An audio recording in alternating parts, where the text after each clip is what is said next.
Buenas tardes, profe. Hola, buenas tardes, profe, ¿qué tal?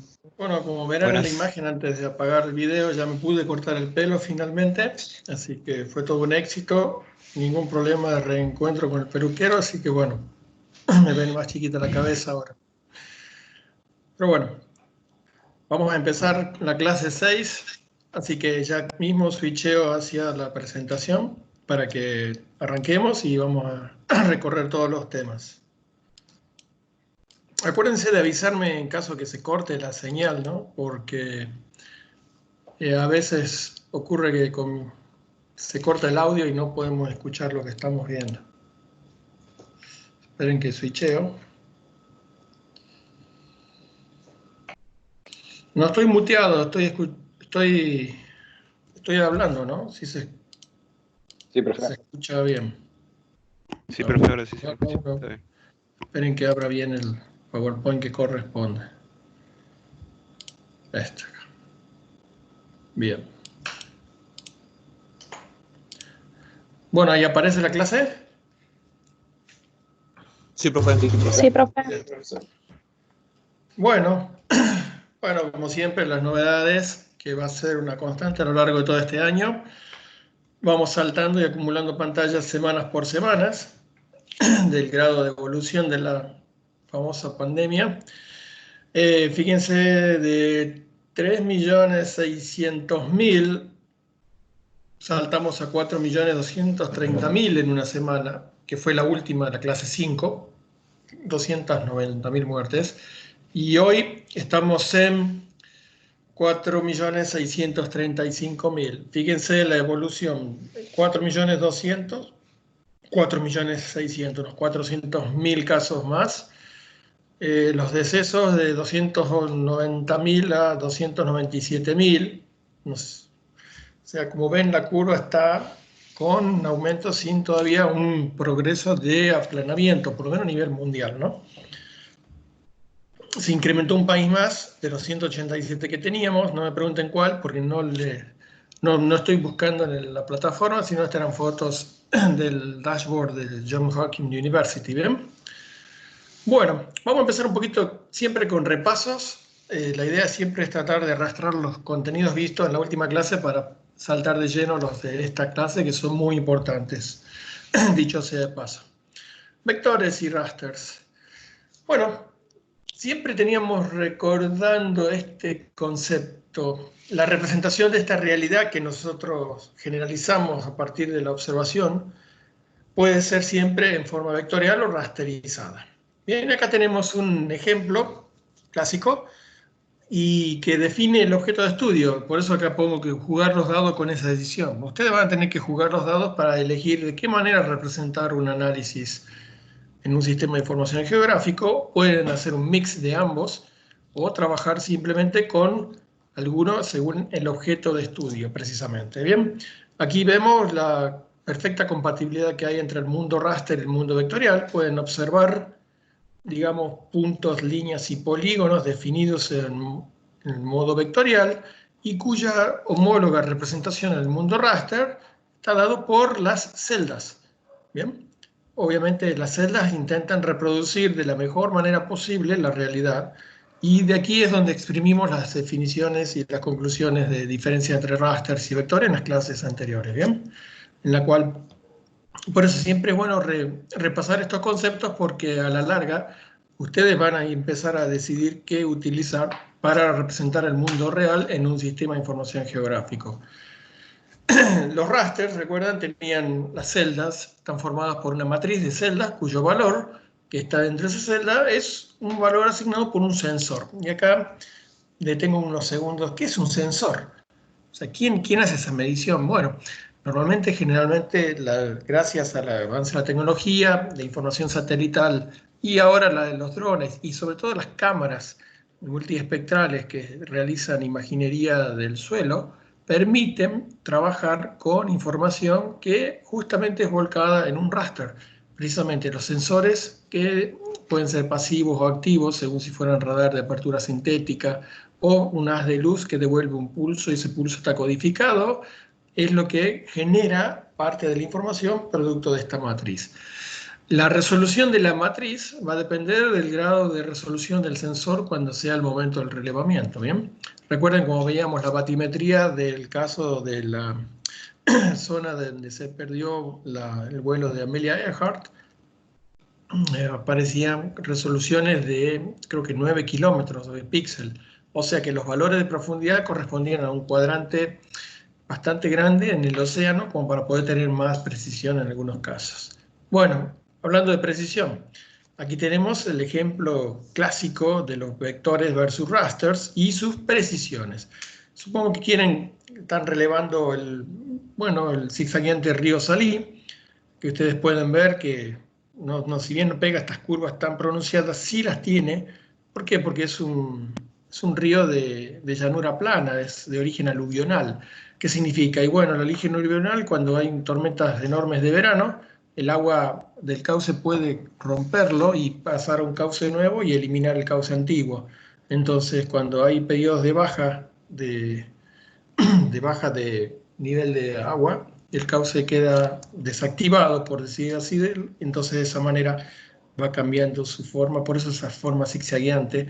No es un río Paraná, un río Uruguay que tiene un caudal permanente, por más que esté con sequía un poco ahora, pero me refiero de que los diseños de los cauces tienen que ver con la densidad de agua que cruza ese cauce a nivel anual, que es como lo miden, ¿no? Pero bueno, hablando de las resoluciones, ¿qué pasa cuando tenemos este caso, en la cual un píxel está tomando parte de una imagen? ¿Cómo la consideraría si fuera una imagen de relieve, ya sea costero, marítimo? ¿Cuál es el criterio que se evalúa? Y esa resolución del píxel es la que me va a dar el análisis para poder trabajarlo. Si bien el análisis exacto y matemático de estas condiciones está fuera del alcance de este primer curso de GIS, es interesante notarlo porque ya ustedes hicieron sin querer estos ejercicios de práctica en el práctico 1 cuando estaban relevando y pixelando de cierta manera, clasificando lo que era la zona de esta región marítima de Mar del Plata, ¿no? Bueno, el otro gran actor de todo esto son los vectores. Tenemos acá un caso de 3 imaginerías de una zona un poco escasa de árboles, una región con un río circundando una ciudad y con un lago. Bien, a nivel vectorial, un análisis generalista, ¿no?, permitiría identificar las capas de las mismas, ¿no es cierto?, de esta manera. Puntos, líneas y polígonos. Puntos, identificando en este caso los elementos árboles. Líneas, identificando el elemento río o ríos. Por eso las líneas también son llamadas polilíneas, porque pueden tener sus derivaciones, pero que no rompen su gen geométrico, digamos, si lo podemos clasificar de esa manera. Y por último, un lago con el polígono, por eso vemos de tratar de representar la mejor manera estas estructuras vectoriales. Bien, estas son las que se transformarán en capas, que son las que ustedes ya están empezando a tomar en contacto con los distintos ejercicios que vamos haciendo a lo largo del semestre. Bien, a su vez cada capa, la capa de puntos, la capa de líneas y la capa de polígonos, tiene su asociación con su estructura de base de datos. Bien, por ejemplo, tenemos la capa de árboles, aquí tenemos algunos atributos como altura de cada árbol, diámetro o fuste también, bueno, según términos que podamos elegir para poder identificarlos.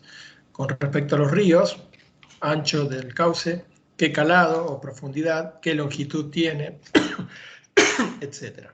Y por último, con respecto al polígono de lagos, en este caso es un solo objeto el que tenemos acá, cuyos datos son superficie y profundidad máxima. Bien. Entonces, vectores y rasters tienen este tratamiento que ustedes ya se están acostumbrando a lo largo del curso. Y bueno, el tema que vimos la semana pasada tenía que ver con la simbología en los datos cualitativos. ¿Bien? ¿Se acuerdan cuando teníamos que elegir la simbología de un valor único para todos los elementos o basada en los valores de sus atributos?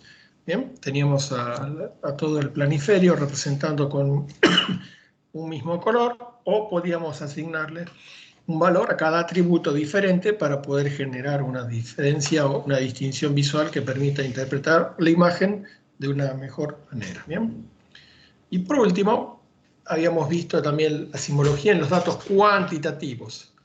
¿Bien? Cuando hablamos de simbología en datos cuantitativos, podemos empezar a trabajar con distintas variables. Primero, cantidades. Cuando trabajamos con datos cuantitativos, estamos refiriendo a cantidades que pueden ser, por ejemplo, cantidad de población, superficie, etc. ¿Bien? Bueno, la simbología que vamos a trabajar con ArcGIS nos va a permitir no solo identificar los polígonos con datos cualitativos como el nombre de país, sino con datos cuantitativos. Y esto es muy importante porque nos permite identificar de una manera numérica cualidades o características de ese polígono, por ejemplo, en este caso de países. O sea que cuando apliquemos la simbología con ArcGIS, ya nos vamos a despegar de la clásica representación de colores, que si bien nos permiten una diferencia visual apreciativa, no nos dan tanta información esa imagen. O sea, esa imagen me da como máximo una información que, por ejemplo, acá estamos viendo en este caso España. Bueno, aquí estamos diferenciando un municipio de otro. Pero más allá de ese dato no tengo, o sea, tengo un nombre de diferencia con el otro. No hay demasiada importancia en la diferenciación como cuando yo aplico un criterio de categorización de cantidades en la cual yo puedo tener clasificados los países, por decir así, según su cantidad de población, la cual establezco rangos. También con ArcGIS vamos a trabajar hoy con símbolos graduados, que es otra forma, otra simbología aplicable a datos cuantitativos que puedo utilizar y que esta quizás la pueden relacionar ustedes cuando hablábamos de los famosos mapas ruteros, en la que yo les comentaba que el diámetro de los símbolos cambiaban de tamaño de menor a mayor según la cantidad de población aproximada de la localidad de una ruta que cruzaba. ¿Bien? Que la ruta que cruzaba la localidad, mejor dicho. ¿eh? Entonces, tenemos dos formas de representar datos cuantitativos. En este caso, obviamente, no están asociados a los nombres de los países ni a la unidad monetaria, nada que ver. O sea, pongo los países de ejemplo porque son lo más fresco de datos que podemos obtener para poder entender este concepto de simbología en datos cuantitativos. Y también existen otras dos formas de representar los datos cuantitativos en un sistema de información geográfico a través de símbolos proporcionales o una grilla de densidad de puntos. En base al atributo que asignemos para poder representar esta unidad de símbolo, va a estar variando según cada uno de ellos, en el campo cantidad, obviamente. Y densidad de puntos que establece un criterio de 1 cada 1000, 1 cada 10.000, por cada valor para agregar una grilla. Esta grilla a veces es muy interesante visualizarla porque nos da un valor aparente, la densidad, sin que ello implique una afectación visual del polígono. Y eso ya después lo vamos a aclarar enseguida cuando vayamos a ver los ejemplos de cómo aplicarlos. O sea, entonces, volviendo hacia atrás, con los datos cualitativos teníamos siempre una forma limitada de identificarlos, y con los datos cuantitativos tenemos 4, por lo menos, opciones de poder aplicar su visualización. Por cuanto tratamos de números, tiene una mayor riqueza de proyección para poder graficarlos dentro del mapa que estemos trabajando. ¿Bien? Y ahora pasemos a un tema más interesante. Clasificación. Y ustedes dicen, ¿qué tiene que ver esa imagen, profe? ¿Que está maternal hoy? No, nada que ver. Clasificación. ¿Qué es lo que hacíamos de niños cuando jugábamos con juguetes bien pequeños, no? ¿Qué hacíamos? Tomábamos elementos y los solíamos agrupar, quizás en base a las formas, los colores, ¿bien? O sea, cuando teníamos ese trabajo, nosotros quizás instintivamente, porque nacimos sin saber, ¿no es cierto?, desarrollaban todas las características visuales, motrices, a través de experimentos con juguetes básicos, obviamente, ¿bien? Pero bueno, yo quiero ahora atender al concepto de clasificación, que es muy importante y es una bisagra dentro del desarrollo de la materia. ¿Qué es clasificación? ¿Qué podrían definir ustedes por qué es clasificación? O sea, algo que estuvimos viendo la semana pasada. Pero, a ver, una Colocar palabra algo o en un clase, término. digamos. ¿Una qué, perdón? Colocar algo en clase viene por definición, o sea, poder dividir, separar distintos objetos en características similares, Ujú. según características similares. Sí. Clasificar en tipo, no, bueno, sin usar clasificar, decir tipo de determinada cosa, vamos a decirlo así. Ujú, exacto. O sea, el concepto de clasificación no tiene o no tiene que ver con estas imágenes. Cuando nos clasificamos a la final de Brasil 2014, es un dolor dulce que tenemos, pero bueno, cómo clasificamos las bebidas, los distintos árboles que hay por lo menos en la región del NOA, clasificación de grados de peligro o inflamabilidad de algunos transportes. No sé si alguna vez ustedes se dan cuenta cuando están cruzando un camión tanquero de combustible o de oxígeno líquido en la ruta, que tiene una serie de elementos, de símbolos justamente, de inflamabilidad, de grado de, grado de afección en caso de tener contacto con la piel, etc. Y muchas veces no entendemos esa clasificación, pero sí la entiende un bombero. En caso de un siniestro que tenga que acudir a resolver un siniestro vial o un accidente, una explosión de estos vehículos, conoce el tipo de químico para poder apagarlo, porque no solamente el fuego se apaga con agua. Sí, eso es otro tema que tiene que ver con ingeniería química, pero bueno, historial médico de pacientes, justamente en este caso de pandemia. Entonces, cuando hablamos de clasificación, estamos hablando de aplicación de criterios. Aplicación, como bien dijeron ustedes, criterios que nos van a permitir crear en base a esos criterios grupos, clases, y que eso es fundamental para poder separar información en grupos precisamente o intervalos mucho más fáciles de comprender o analizar cuando tengamos que encarar un proyecto. Es por eso que entonces cuando nosotros creamos esas categorías a partir de una clasificación, hay que tener cuidado que estas categorías sean primero suficientemente amplias para que esos elementos existan dentro de esa categoría. Y segundo, que las categorías deben ser específicas para formar un esquema detallado. Porque si son ambiguas, va a existir muchos problemas para poder crear los grupos de clasificación. Si tenemos esta imagen que tenemos acá, bueno, si bien es una imagen digitalizada, pero si tuvimos que clasificar los elementos que vemos en esta imagen, ¿qué elegiríamos de criterio? ¿O quién? A ver, puede haber múltiples criterios. A ver, denme un criterio para clasificar esta imagen. ¿Cuál podría ser?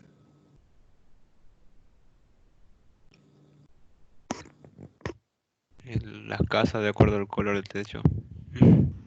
¿Las casas o De el acuerdo al color? color de... Bueno, el color puede ser. O color. Si tuviéramos que clasificar en base a color, tendríamos que crear tantos grupos como colores diferentes existan y después asignarle a cada grupo la pertenencia, ya sea de la casa, del árbol, del lago, si tuviera el color que estábamos clasificando, ¿bien? Sí. ¿Qué otro criterio podríamos aplicar aparte del color? La forma, La forma. Ajá. ¿Y cuáles serían los grupos que el criterio forma crearía entonces?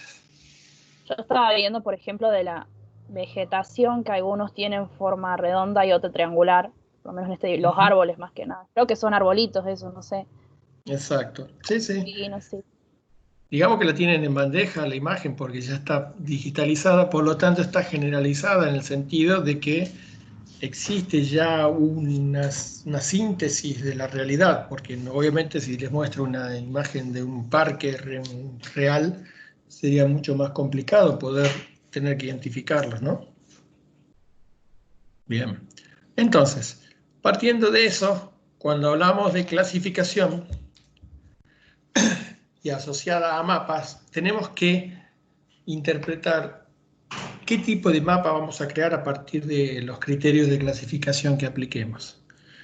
Y entre ellos tenemos un mapa inventario en la cual podemos representar con un color distinto los distintos tipos de uso de suelo, ya sea por manzana o parcela, etcétera, en la cual yo con la característica visual creo una diferencia visual que me permita analizar y separar los elementos que estoy observando acá.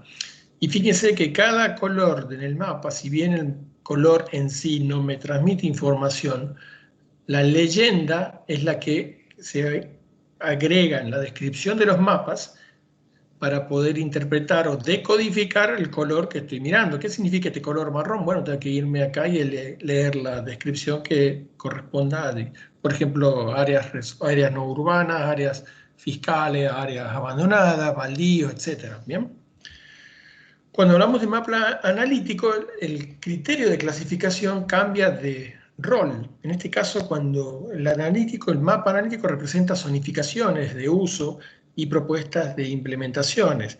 Creo también un esquema de clasificación, la cual el apoyo de la simbología aparte contribuye para poder crear un mapa que me permita responder otras preguntas diferentes, y quizás este mismo mapa puede ser asociado al mapa inventario. Claro, inventario cuando hacemos un relevamiento acumulativo de todos los elementos.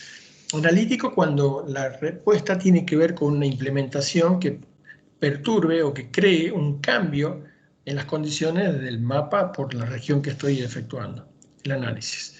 Y por último, el mapa de correlación, que este es el más importante, que ahora está de moda justamente en los noticieros del país por el avance de este tema de la pandemia, en la que a través de representación de variables que varíen en forma y en color. ¿Bien?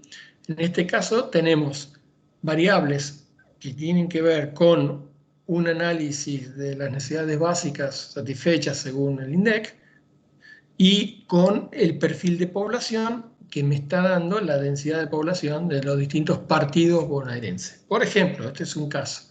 ¿Bien? Entonces son mapas bivariables, en la cual tenemos justamente dos codificaciones, dos leyendas diferentes, y en el mismo mapa tengo un entendimiento de la realidad de una forma un poco más simplificada, pero estoy combinando dos potentes datos de bases de datos de información, que una es necesidades básicas insatisfechas versus el perfil de población. ¿Y dónde está la correlación? Bueno, justamente, ¿cuáles son las áreas cuyos círculos son mayores en porcentual de insatisfacción de las necesidades básicas dentro de los polígonos que tienen densidad poblacional descrita? Es por eso que esta correcta simbología que ustedes elijan, ya sea esta o en cualquier caso, les va a ayudar a mejor interpretar los datos. Depende de ustedes, y es más, tienen paletas de sobra para elegir las variables y símbolos para aplicar. De ustedes, la simbología que va a mostrar la información que no sea percibida a simple vista. O sea, el éxito va a estar en manos de ustedes, porque si bien en la aplicación de aquí de círculos en polígonos es una representación que es clara a la vista, también podríamos tener un problema al definir símbolos que sean demasiado grandes o que obstruyan parte de la disposición de los polígonos y eso atente contra el mapa. Pueden tener una excelente base de datos, tener un salto inspirador de correlación para mostrar información, pero la simbología incorrectamente utilizada le va a hacer perder, en ese caso, la eficiencia que pretenden para lograr con esa representación el mapa a un tomador de decisión.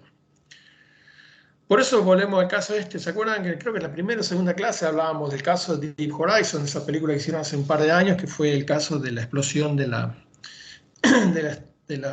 planta de prospección de petróleo de British Petroleum en el Golfo de México? ¿Bien? Fue una explosión enormísima con una enorme cantidad de crudo derramado y una región impresionantemente enorme con consecuencias ambientales que todavía hoy se están pagando. Cuando hablábamos del caso de Deep Horizon, hablábamos de datos. ¿Qué significa el 11, un 180.000, un 5 millones y un 42.200 millones? Bueno, el dato por sí solo no me sirve, tengo que unirlo con información. Bueno, esa información, ¿qué fueron los 11 operarios que murieron en esa explosión? 180.000 kilómetros de cuadrado de superficie de derrame del Golfo. Imagínense ustedes que Tucumán tiene 22.000 kilómetros cuadrados de superficie, para que vean casi la región del NOA, equivalente al derrame.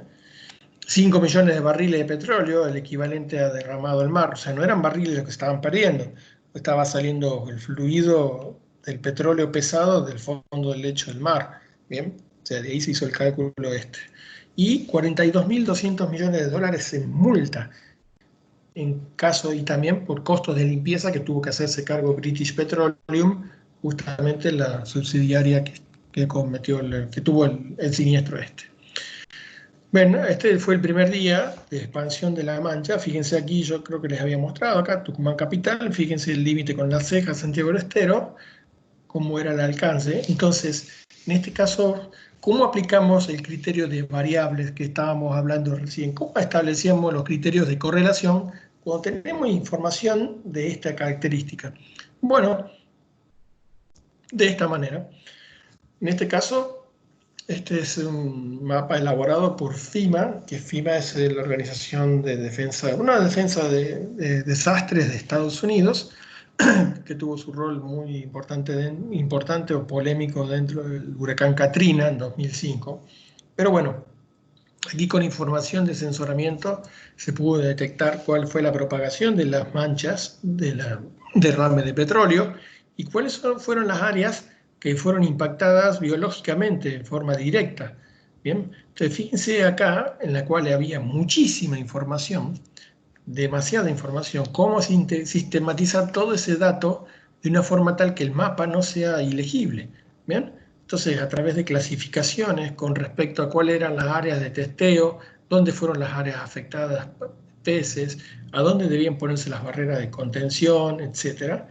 Bien, entonces, ¿cuál era la idea? Demostrar cómo un ejemplo de ese tipo puede ser proyectado y manejado por un sistema de información geográfico generalizando esa información, representando una mezcla de vectores, representado por todos los polígonos, los puntos de donde fueron tomados estos elementos de puntos de contención, y el raster que podía contribuir con la información visual de base con respecto a la costa que fuera afectada por ese derrame.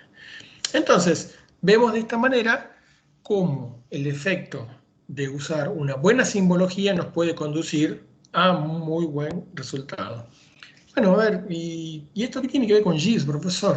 Clasificación de los seres vivos, en este caso.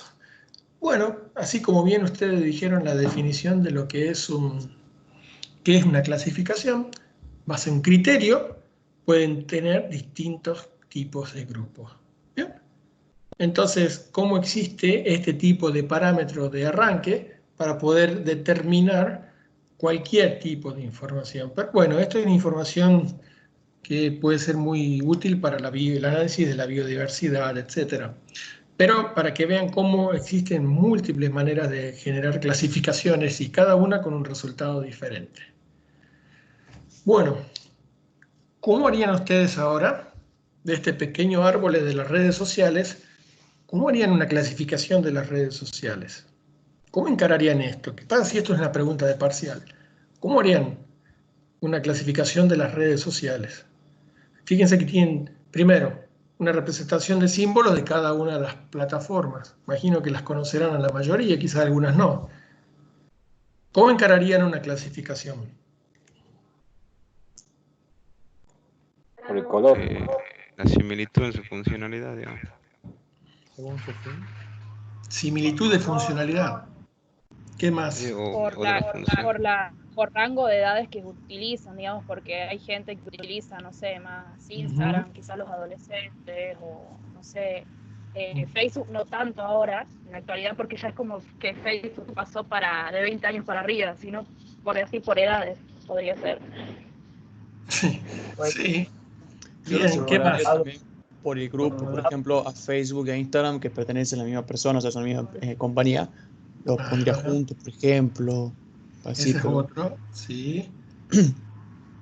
O por el propósito también que tiene cada uno, porque algunos solamente son de mensajes, otros de video, otros videollamada.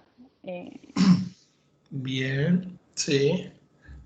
Miren que es muy grande ese árbol, ¿no? Tiene muchísimas formas de poder obtener una clasificación, pero bueno, ya cuando la suba tengan en cuenta esto, que puede ser una buena pregunta para algún momento más adelante del curso de la materia.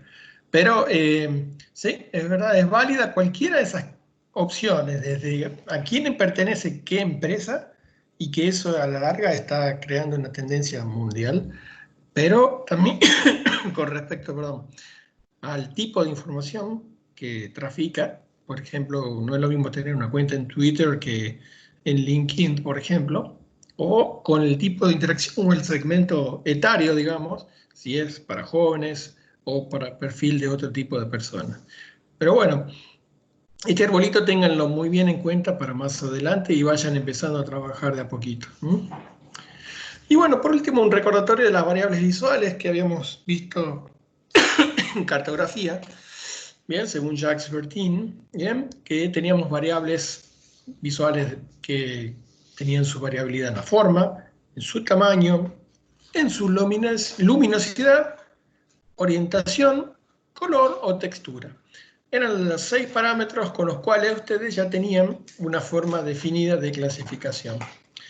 De todas maneras, yo les voy a subir una información muy rica de ArcGIS, muy interesante, condensada en una sola hoja, con todos estos criterios que están aquí a la vista, muy, muy buenos.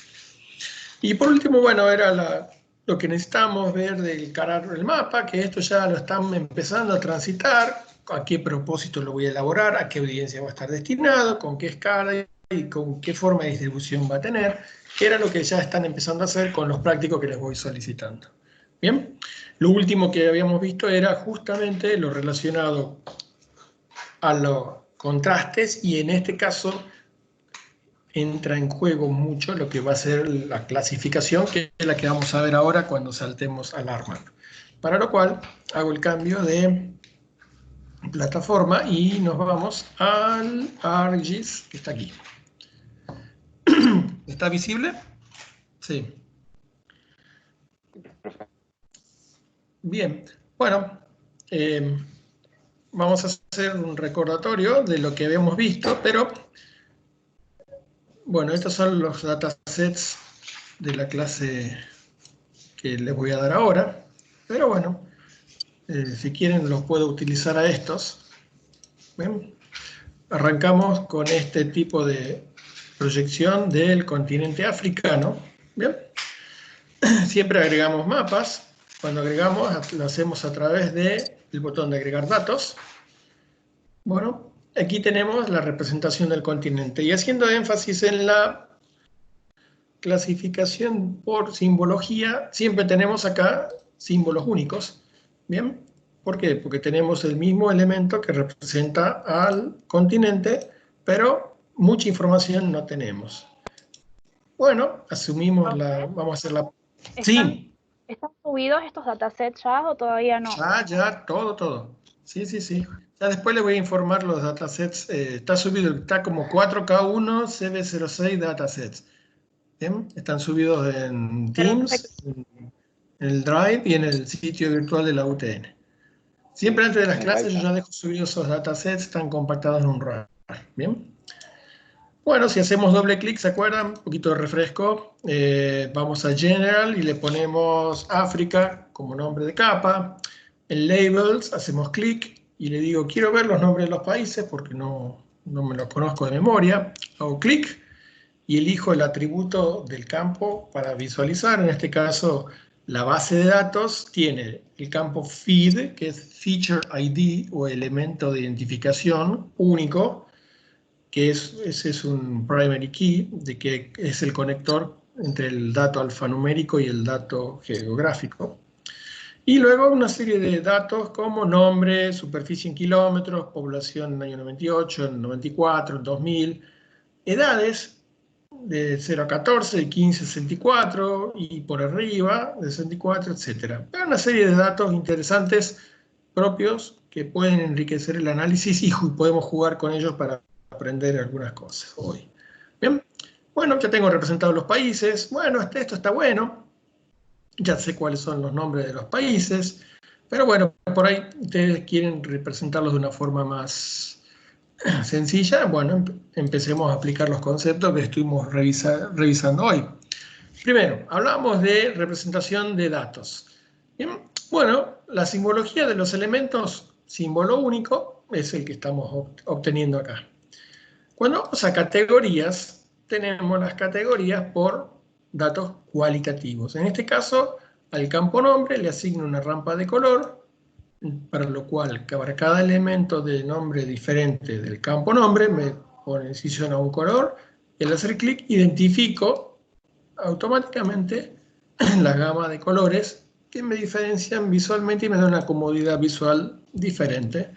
Cuando se agregan, recuerden esos datos, automáticamente todos los elementos de la capa quedan codificados con su correspondiente color, para cual si es muy engorroso, porque estoy trabajando con muchas capas, los puedo cerrar aquí. Hasta ahí bien. Cuando entramos a datos cuantitativos, no cualitativos, vamos a la opción de Quantities. Y es aquí donde vamos a trabajar con los 4 elementos de clasificación que hemos estado trabajando hoy. Primero, habíamos visto colores graduados, ¿bien? ¿Y esto qué significa? Bueno, vamos a clasificar en base al campo y elijo el campo. Fíjense que aquí ya no está el campo name, ¿por qué? Porque es un dato cualitativo. Tenemos datos cuantitativos acá, como superficie en kilómetros, poblaciones, edades, etc. Vamos a trabajar con las poblaciones del año 2000, POP 2000. Y automáticamente, fíjense que acá tienen una opción en el menú de clasificación. Esta clasificación está formada por una serie de intervalos que yo puedo elegir. ¿Bien? Por ejemplo, yo clasifico en un solo criterio este valor de población y me va a dar un solo grupo.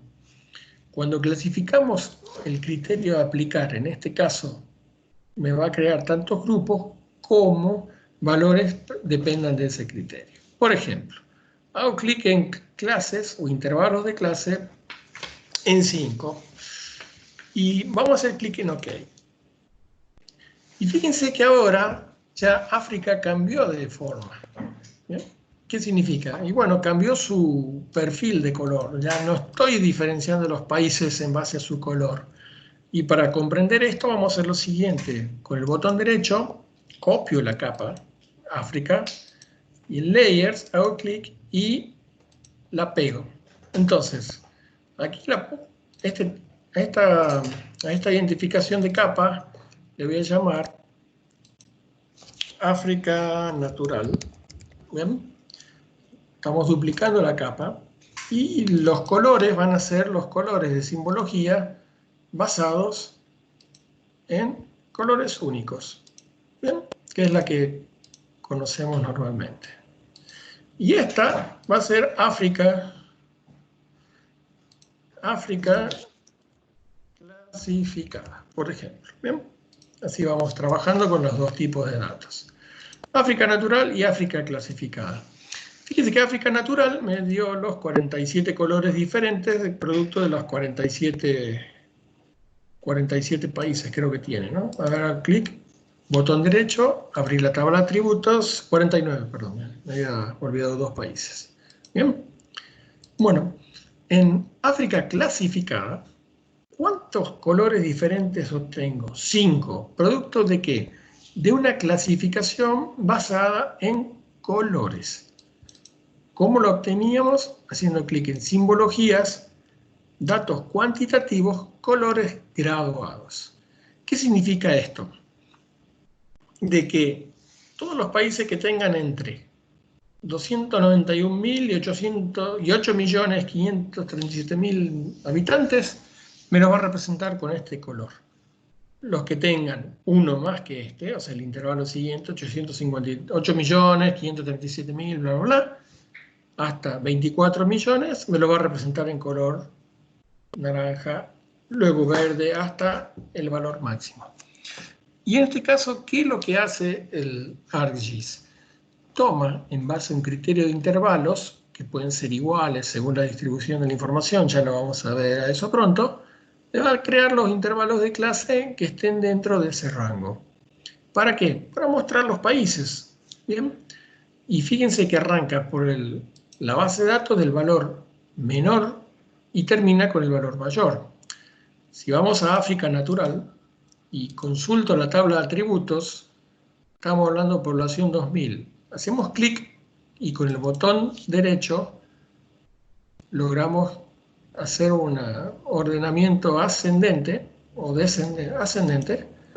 Vemos que el valor menor es de justamente 291.187 habitantes y el valor máximo 161.075.037, que es el que está acá abajo.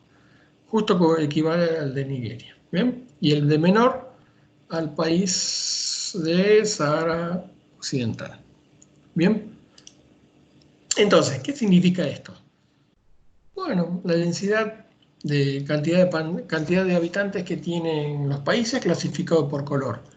Bien, los colores están asignados aleatoriamente por el programa, pero ustedes, es misión de ustedes de tratar de usar un criterio semaforizado de los colores. ¿Qué significa? Y así como tienen el rojo, el verde y el amarillo para cruzar o no la calle con el auto, o ustedes como peatones, deberían trabajar con colores que produzcan impacto visual. Entonces, por ejemplo, para un país de muchísima población, ¿qué valor de color podrían utilizar? ¿Qué utilizarían ustedes, por ejemplo, para resaltar muchísima cantidad de gente en un país? A nivel color, Cualquiera ¿no? que sea oscuro. Oscuro. Color Rojo. rojo. ¿Cuál, perdón? Rojo. Ujú. Así como los criterios de emergencia, por ejemplo, en Córdoba, los criterios de emergencia forestal por sequía tienen indicadores que van desde el verde, cuando hay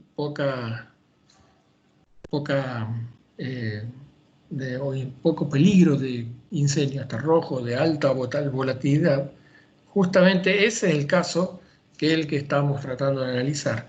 Supongamos que queremos justamente representar los valores rojos, como los de países de mayor cantidad de habitantes. Hacemos doble clic, lo repetimos, bien. Hacemos doble clic sobre el símbolo en la clasificación, bien, y automáticamente me muestra el símbolo y elijo de acá la paleta de color que me identifique el color rojo. Y supongamos que tengamos que hacer clic aquí en OK, y de esta manera podemos obtener ya quizás información un poco más precisa de cuáles son los países que tienen más habitantes.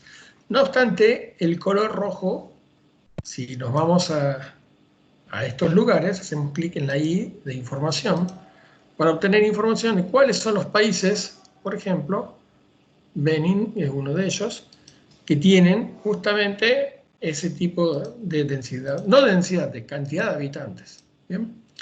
Y supongamos que elijamos el color más clarito, gris, justo lo contrario de lo que dijeron ustedes, para representar los países que tienen poca población. ¿Bien? Entonces, cuando vemos colores grabados, ustedes pueden modificar esa información, ya sea a través de sugerencia de una rampa de color, ¿bien? Como bien lo puede ser. Aquí tenemos otro tipo de rampa aplicable. Esperen, sí, acá está. Ahí está. Fíjense que cambiábamos los colores y no podíamos advertirlo porque teníamos la capa de África arriba prendida. Entonces lo que podemos hacer es prenderla o apagarla o poner esta por encima de la otra para poder visualizarla. ¿Bien? Bien, aquí está. Entonces volvemos de nuevo a los criterios que habíamos elegido anteriormente. Por ejemplo, aquí. Exacto. Bueno, ahora sí tienen aquí Nigeria. Bien, y acá ahora sí elijo el color rojo para poder destacar los países que tienen gran cantidad de habitantes. ¿Bien? Entonces, fíjense que la identificación del mapa cambia en base al color. ¿Ya? No es lo mismo representar un mapa distribuido uniformemente para un mapa en un colegio, en alguna pared, que un mapa que me muestre información que ya tenga un valor el color, no solamente que me lo diferencie de un país a otro, sino que me dice cuántos habitantes tiene ese país, por ejemplo. Bien, fíjense que la descripción de la capa abajo tiene el nombre del campo al cual está asociada esa clasificación. Bien, Entonces ustedes pueden elegir de aquí cualquier rampa de color. ¿Bien? Yo aquí elegí estas. Fíjense que estos son los colores más claritos, son los países de poca cantidad de habitantes, y los colores de verde más fuerte, los de mayor cantidad de habitantes, etc. Bien. Bueno, esto con respecto a datos cuantitativos por color graduado. Bien. Ahora vamos a este box que está acá, que es clasificación. La clasificación me dice en cuántas clases quiero separar estos grupos. Bien. Y usted me dice, ¿y cómo hacen para asignar estos valores? Bueno, según la clasificación de cortes naturales, por ejemplo, por el cartógrafo John Jenks, que hace un corte de los valores en base a su distribución dentro de la muestra.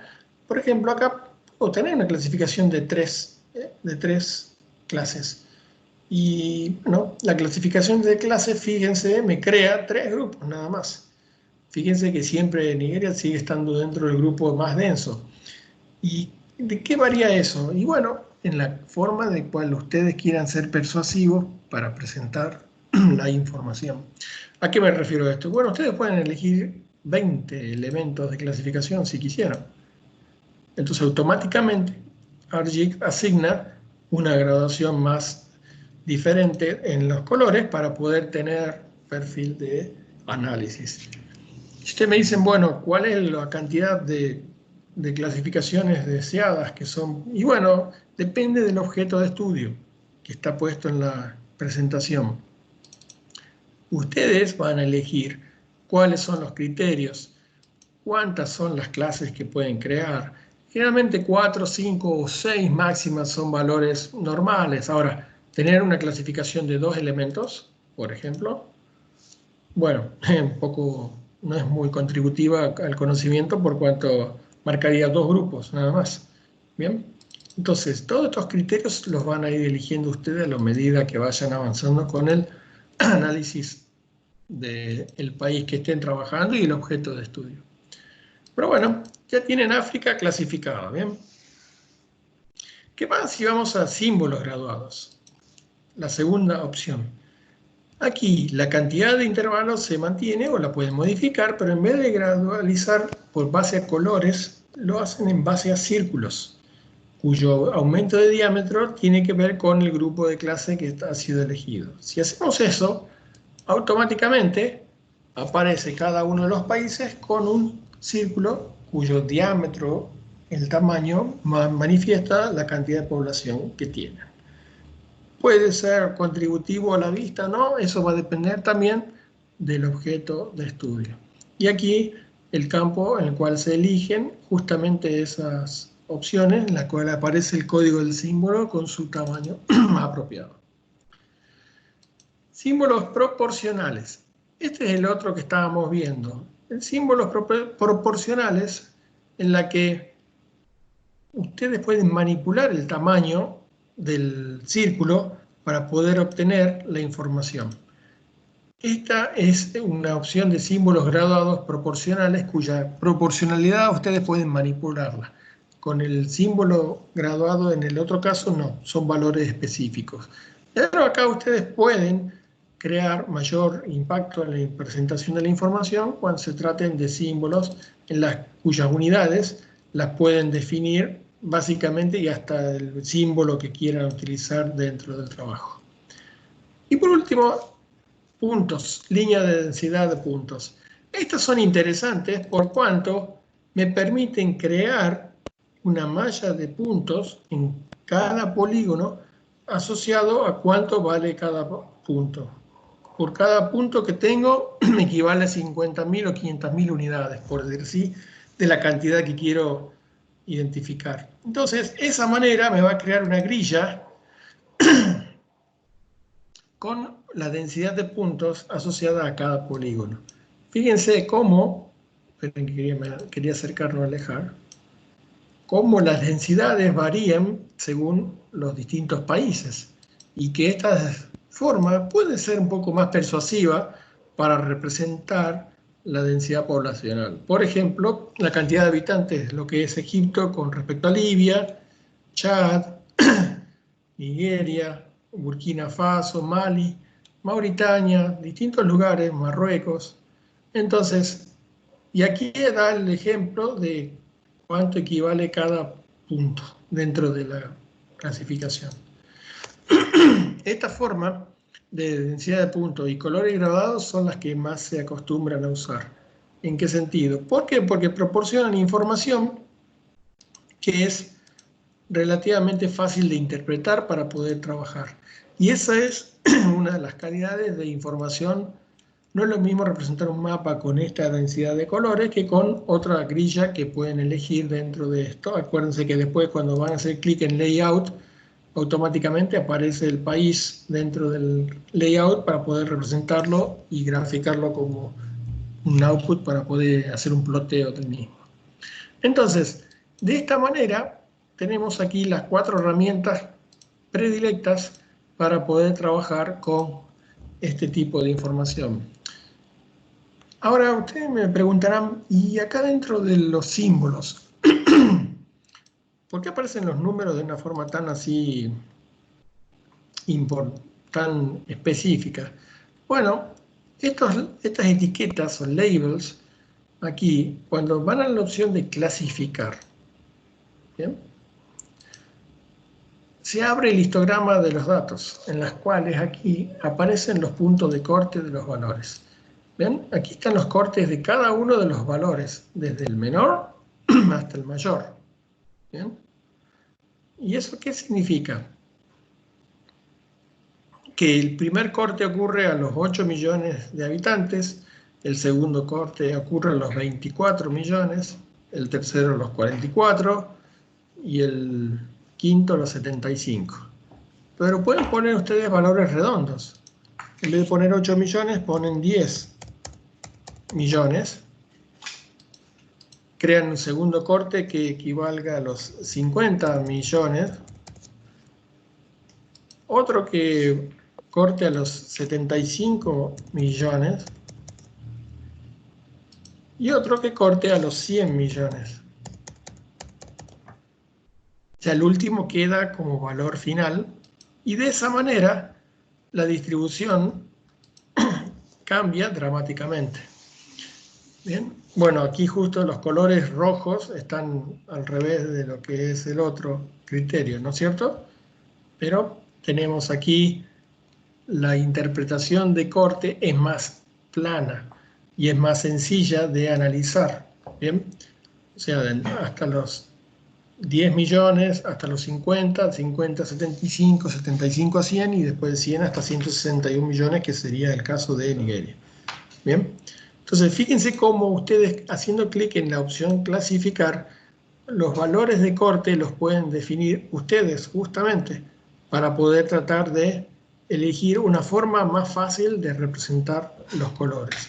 Y las rampas, elegirlas en base al criterio que ustedes más quieran o, por ejemplo, tomar cualquier referencia de valor que permita tener un análisis de impacto de las densidades demográficas. Fíjense aquí cómo con esa clasificación de cortes, los valores tienen esa respuesta. Sí. ¿Hasta qué hora tenemos para entregar el trabajo práctico 2? Y esta semana termínenmelo de entregar, no tengo problemas. Gracias. Hasta el viernes, digamos. Pongamos una fecha, el viernes próximo, que sería, ya les digo, viernes 22 de mayo. ¿Bien? Bueno, entonces, volviendo al trabajo con respecto a África, la representación tiene de los valores cualitativos y cuantitativos, ya lo tenemos claro, entonces parte del trabajo que se les pide tiene que ver justamente con la identificación de ellos. Van a tener que agregar en el práctico los datos de ríos, ciudades y hasta de animales. ¿Bien? Una vez que los datos están ploteados dentro de la estructura geográfica, es trabajo de ustedes tratar de representar cuáles son la forma de representarlos con sus colores respectivos. Un ejemplo, por ejemplo, apaguemos África clasificada y tenemos la África natural. ¿Bien? Tenemos ríos. un ejemplo de ríos. Bien, en África. Primero, símbolo del río es un color verde. Color más identificativo de río podemos obtener de la biblioteca de símbolos que tenemos acá. Bien, y a lo mejor definir un grosor. Y automáticamente cambiamos la identificación de los ríos para tener una visión más específica de los mismos. Y si queremos hacer un análisis más detallado, bien, podemos hacer zoom y trabajar con ellos o hacer bookmark para poder identificarlos. ¿Bien? Ahora, quiero saber la tabla de ríos cómo está formada. Bueno, hacemos clic, Open Attribute Table, y tenemos los nombres de los ríos, 1621 registros tenemos, o sea, 1621 líneas. Tipo de río, si es perennial, intermitente, o sea, si es un río que se seca o no en alguna estación, si es un río primario, o sea, si es un río principal, secundario, y si es navegable o no navegable. ¿Bien? Vamos a hacer un pequeño ejercicio cortito.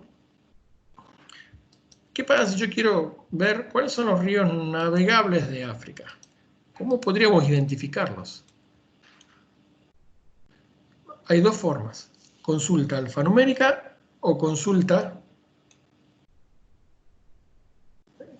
visual. No vamos a hacer selección por ubicación todavía. Visual significaría que tomemos la capa ríos, vamos a categorías, ¿bien? Y en vez de asignarle el nombre del río, porque sé que hay 1600 nombres distintos, o menos quizás por la cantidad de tramos del río, quiero saber si el río es navegable o no. Cuando hago clic, puedo tener automáticamente dos colores diferentes. O el río es navegable o no es navegable. Bien. Bueno, a mí me interesa marcar en azul los ríos que son navegables y en verde o en rojo los que no son navegables. Quiero cambiar los colores. Hago clic y le digo, bueno, marcame en azul los ríos que, le digo marcame, es el programa, le digo que me informe en color azul los ríos que son navegables y en color rojo, por prevención, los ríos que no son navegables. Bien. Una vez que hago clic en OK, automáticamente tengo aquí un despliegue del África con sus ríos. Ajá, bien. Y ahora África coloreada me está jugando en contra, porque no tengo una forma. Bueno, hago doble clic en África natural. Bien. Y digo que me asigne un color para todo el mismo. Bien. ¿Qué acabo de hacer? Conmutar. Me representa todos los polígonos de los países de un mismo color para enfatizar los colores de los ríos que son navegables y de aquellos que no son navegables. ¿Bien? Entonces aquí podemos obtener una identificación mucho más importante de cuáles son y cuáles no los que son navegables. ¿Ven para qué funciona el caso de identificación de simbologías?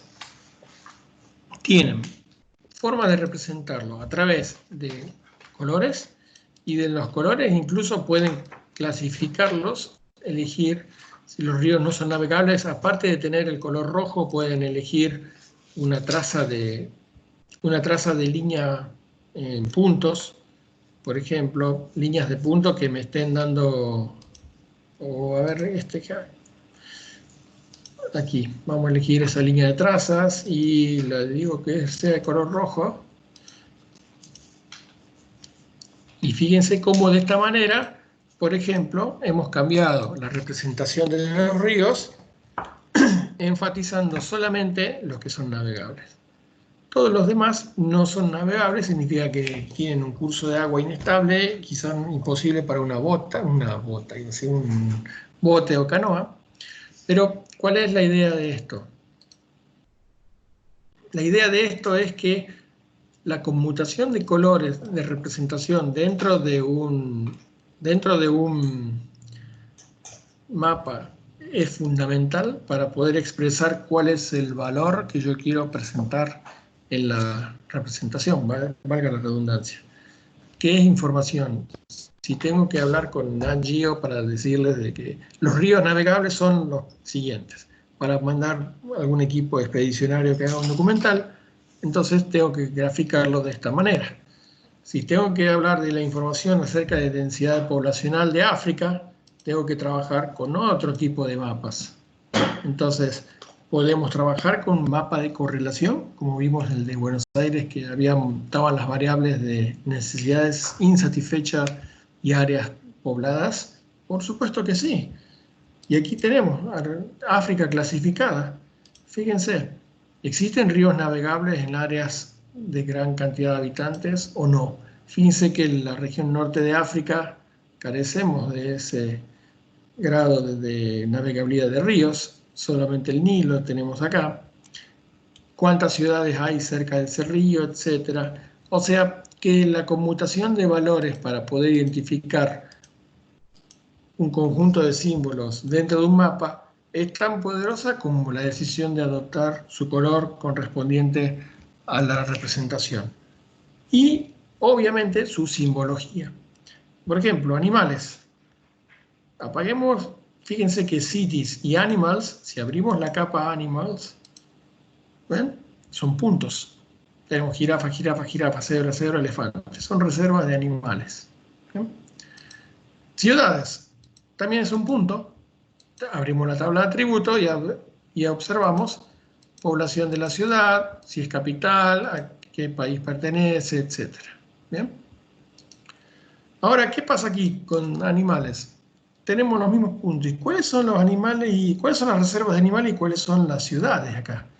Y bueno, hay varias opciones. Una, o tomo las ciudades y altero la simbología para poder tener un valor que me distinga diferente de los animales, como este, por ejemplo, una estrella. Entonces, elegimos las ciudades en las cuales las estrellas constituyen la ciudad y los puntos los animales. Pero en los animales encima no está totalmente definido el tema. ¿Por qué? Porque si abro la tabla de atributos tengo jirafas, cebras y elefantes. Y los puntos en sí no me están diciendo quién es quién. ¿Qué criterio vamos a utilizar? Primero, datos cuantitativos no podemos aplicar porque no tenemos cantidades. Tenemos nombres. Por lo tanto, ¿es un dato cuantitativo o cualitativo? Cualitativo. Cualitativo. Exactamente, cualitativo. Me voy a categorías. Si me voy a cantidades, no puedo obtener ninguna información porque no hay datos numerales, no hay datos de cantidad. Me voy aquí, elijo Animal Name y le digo que me asigne un valor diferente a cada uno de ellos. Y aquí tengo elefantes, jirafas y cebras. Justo lo que yo estaba queriendo ver. Ajá, bien. Bueno, algo hemos mejorado en la representación, pero sigue estando perdida dentro de ese mar de gráficos que estamos viendo. A ver, los amarillos son los elefantes, las reservas de elefantes, los azules jirafas. Bueno, puedo jugar con eso de distintas maneras. Una, cambio la simbología y pongo simbologías de forma. Bien, uno de los primeros criterios que habíamos visto, a ver, redondelitos para elefantes. Le digo así graciosamente. Cambiamos triangulitos para cebras y para jirafas, perdón, y para cuadraditos para las cebras. ¿Bien? Ajá. Sí, está bien. Por lo menos ya uno visualmente más rápidamente identifica cuáles son las reservas de animales de elefantes, cuáles las de jirafas y cuáles las de cebra.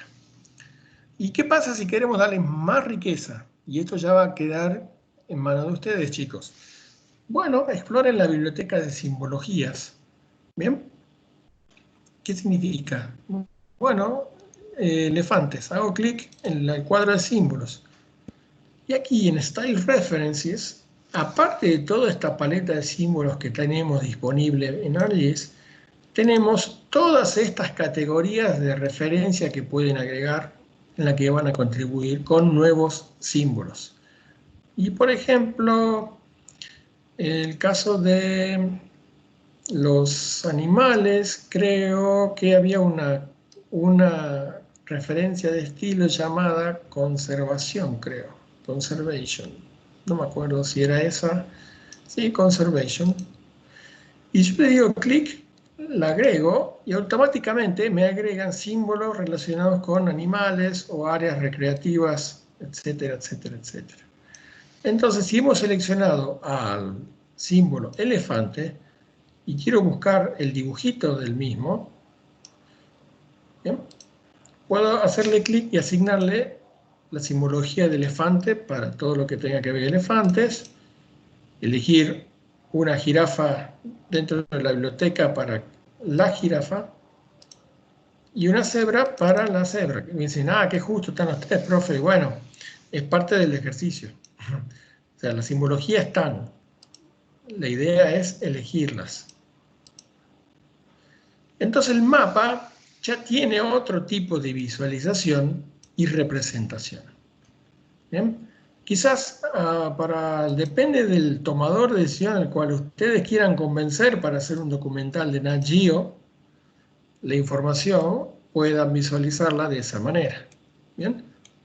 Y a lo mejor pueden en el futuro decir, bueno, las reservas de elefantes están lejos de los ríos no navegables. Bien, toda esta información puede surgir de un montón de datos para poder trabajar con un sistema de información geográfico. Y por último, lo que se le... Sí. ¿Y nosotros podemos agregar algún tipo de imagen que nosotros queramos? ¿O solamente se puede usar lo que está en las librerías de esto de ARCID? Los símbolos están referenciadas con ciertos estándares, pero ustedes pueden agregar otro tipo de simbología propia, siempre y cuando tenga características, así como ustedes agregan iconos, GIF, que tengan alguna resolución de píxel que no rompa con la arquitectura de tamaños que se trabajan los símbolos. Recuerden que los símbolos son esos, símbolos. ¿Bien? No van a meter una imagen de 3 GB por un símbolo, por dar un ejemplo grosero. Pero me refiero de que sí, las bibliotecas están a modo de referencia. Acuérdense que hablábamos un par de clases atrás de que todos los símbolos están estandarizados a nivel internacional. Pero eso no quita que ustedes creen su propia simbología específica para un tema como este. ¿Qué pasa si tuvieran que crear un mapa de símbolos con respecto a los puntos que corresponden a ciudades donde hay grados de infectados de COVID-19? Y ahí podrían tener una alteración, o por lo menos no hay una previsión de identificación. Bueno, elijan un símbolo. Pueden crearlo o elegir alguno que lo adopten para que pueda ser interpretado de esa manera. ¿Bien? Pero está bien la pregunta, está buena. ¿Pueden agregar símbolos propios? Sí, lo pueden agregar. O elegir los que son más representativos en este caso para poder contribuir con el trabajo en el sentido de que sea fácilmente visible. Y por último, el ejercicio también les pido agregar este raster. Horn Dem. Dicen, ¿qué es eso, profe? Bueno, es el cuerno de África. Africa Horn Dem. O cuerno de África DEM. DEM, Digital Elevation Model, modelo digital de elevación. Es un raster que lo tengo que poner arriba de la capa para poder visualizarlo, que contiene el relieve montañoso de justamente esa parte de África. Y ustedes aquí ven, hablando de raster, esto es el equivalente a la batimetría, pero no en profundidad de mar, sino en altura, sobre el nivel del mar, en la cual aquí ustedes tienen el raster y acuérdense que la identificación y simbología de los raster es diferente con respecto a la de los vectores. Entonces pueden elegir colores y elegir colores que tengan que ver con el relieve montañoso para poder identificar las rampas de color en altura, cuáles son los valores, o elegir algunos que tengan que ver con la parte de representación de alturas, a ver si busquemos una rampa de este tipo, bien, y las cuales invierto el color para que me muestre en color casi rojo lo alto y en azul lo llano, ¿ven? O sea, aquí podemos distinguir por alto contraste las cadenas montañosas, ¿bien? Y fíjense que una cosa que no le había dicho de los rasters la vez pasada es la que, haciendo doble clic, pueden elegir Hillshade Effect, o efecto de sombreado de colina. ¿Eso qué le da? Un pequeño sabor 3D a la imagen, por cuanto le crea una altura ficticia para crear los valores con cierta proyección, pero a través de la transmisión que no pueden apreciarlo demasiado quizás. Pero bueno, recuerden que cuando trabajan con los rasters, esta información aparece aquí y les dejo a ustedes de tarea qué pasa con este valor, por qué está en menos 168 este valor. ¿Es un problema o es un valor? ¿Bien? Pero bueno, así que, bueno chicos, este sería el planteo de trabajo del práctico 3, que ya se lo subí, en la que vamos a hacer un uso más intensivo de la simbología, en la cual, repasando, hemos visto la representación de datos cualitativos y cuantitativos. Los cualitativos nos permiten representar datos específicos que tienen que ver con nombres, identificación de elementos, pero que no impliquen cantidades, y los datos cuantitativos con su representación multivariable, como hemos visto, a partir de colores graduados, símbolos graduados, y después teníamos densidad de puntos o símbolos proporcionales. Bien, entonces, este tipo de representación de información es la que vamos a trabajar para hacer el práctico 3 de aquí en adelante hasta la clase que viene. ¿Preguntas? Profe, yo solo tengo Sí. una pregunta con respecto al ArcGIS. Sí. ¿Cómo hago para dejar fijo el tamaño de los símbolos? Así, pues, sin importar el zoom. Bueno, existe una opción de escala en la que al hacerle doble clic vamos a trabajar acá. Ah, no, busquemos uno que tenga ciudades. Acá la opción de simbología me muestra símbolos, niveles de símbolos. Si trabajamos con grado de zoom, ese nivel de símbolo puede variar o no en base al mínimo valor o máximo. Cuando ustedes, lo mismo que pasa con las etiquetas. A ver, tenemos los países, a ver, aquí está África. Tengo la etiqueta, a ver, label, sí. En vez de me responda, sí, name. Scale range, esta. Bien. Ustedes pueden definir los grados de escala de zoom, bien, a medida que se alejen, los valores desaparezcan incluso, porque ¿por qué? Porque la densidad de identificación, cuanto me esté más alejado, los valores van a ser más densos. Entonces, con esta escala de rango van a poder, haciéndole clic en la que no me muestre los valores cuando haga el zoom, la escala, y ustedes determinan qué valor, van a permitir crear ese tipo de tamaño. Y lo mismo con el tema de los símbolos, por eso estábamos con las ciudades, bien, aunque fíjense que las ciudades, los símbolos no tienen una variación tan dramática como las etiquetas de nombres, por ejemplo. Pero no obstante, la simbología, bien, aquí estaba el tema, para quien me preguntó el tema de los símbolos, ¿ven? Aquí pueden traerlo y completar para importar valores que ustedes creen de símbolos, en la cual los niveles de símbolos, aquí en este caso, lo tienen que ir creando para cada uno de los grados de zoom que ustedes definan. Digamos que para hacer simbología progresiva de zoom con etiquetas es más fácil de crearla, en cambio en símbolos, los símbolos van cambiando y le voy asignando el tamaño cada vez menor en el grado de zoom que yo utilice. Pero en ambos casos pueden sí realizarlo sin ningún problema.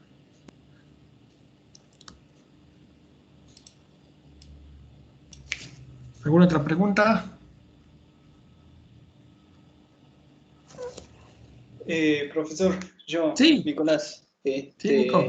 tengo una duda con respecto al trabajo práctico anterior. Lo que no puedo hacer es, no puedo importar un base map.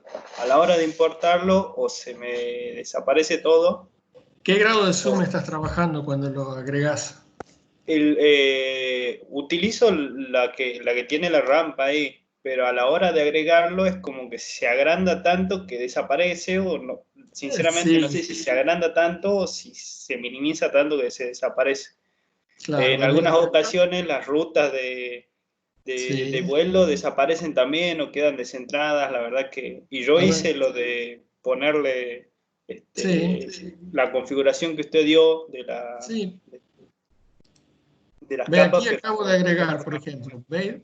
Acabo de cargar el base map, en este caso, del zoom de la región esta. Justo acá no pasa el vuelo pasa más al sur, por ejemplo. Bien, pero una vez que viene la imagen, recuerden que esta aparece siempre en el borde inferior del administrador de contenidos. Bien, Layer Contents, bien, ahí tienen, apaguen. Y ¿dónde están? Bueno, en ruta de vuelo, flight path, sí, le erré como el vuelo pasa por abajo. Pero cuando vos quieres exportar, ¿es aquí donde te aparece el problema? No, yo incluso cuando, o sea, no me sale ni eso. Yo cuando pongo importar la imaginería, desaparece todo. Se me pone en blanco todo y solamente me salen las rutas.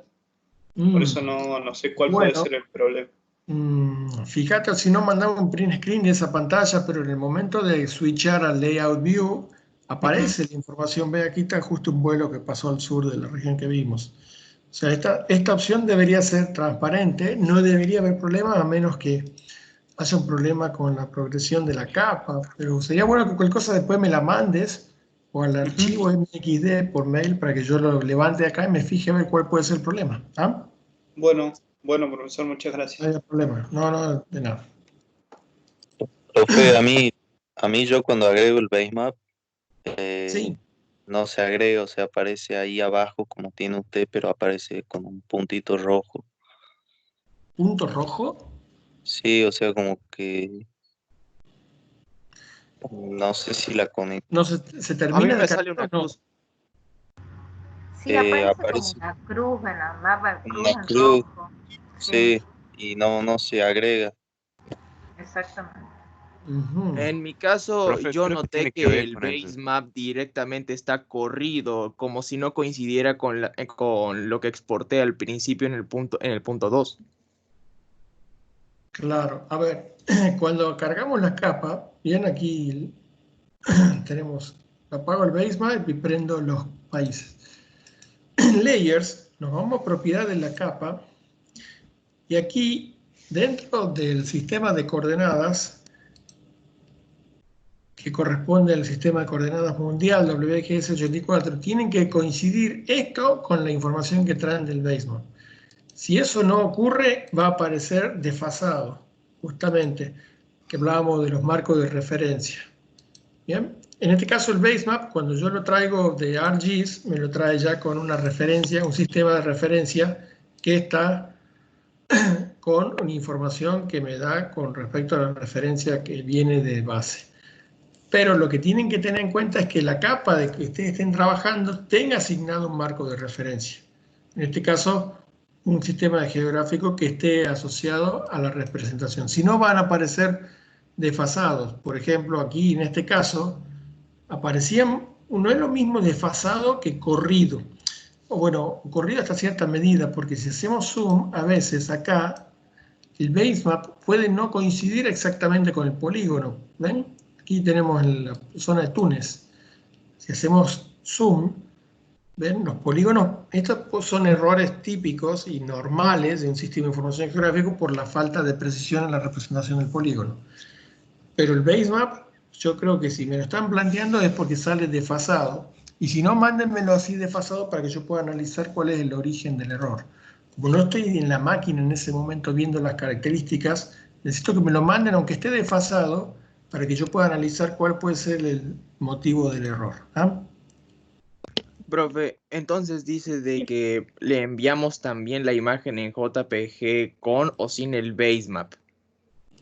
Exportado, pueden mandarme las dos versiones en las cuales figure la opción desfasada para que yo analice y el archivo MXD que estén trabajando.